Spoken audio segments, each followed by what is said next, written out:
అసలు మొట్టమొదటగా పాండమిక్ లాంటి వైరల్ అవుట్బ్రేక్ ఎప్పుడు వచ్చిందో మీకు తెలుసా? 165 ఏడీ కాలం నుండి స్టార్ట్ అయ్యి 180 కాలం వరకు, అంటే 15 ఏళ్ల వరకు ఆ వైరస్ అనేది దాదాపుగా 50 లక్షల మంది ప్రాణాలను తీసింది. అంటే మరి రీసెంట్గా అంటే 1800వ సంవత్సరం నుండి మొన్నటి కరోనా వరకు 16 పాండమిక్స్ లేదా ఎపిడమిక్స్ వచ్చాయి. మొత్తం ప్రాణ నష్టం 15 కోట్లకు పైగానే ఉంది. 1817తో మొదలైన కలరా 1824 వరకు దాదాపుగా 50 లక్షల ప్రాణ నష్టం జరిగింది. అలా కొలరా ఇప్పటిదాకా మొత్తం 6 సార్లు పాండమిక్గా వచ్చింది. వరల్డ్ హెల్త్ ఆర్గనైజేషన్ రికార్డ్స్ ప్రకారం లాస్ట్ కొలరా పాండమిక్ 1923లో ఆగిపోయింది.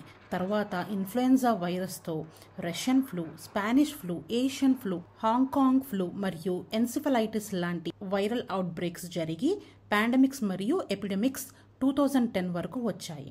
ఆ తర్వాత వచ్చిన కోవిడ్-19, మెర్స్ మరియు సార్స్ అన్నీ కరోనా వైరస్లకి సంబంధించినవి.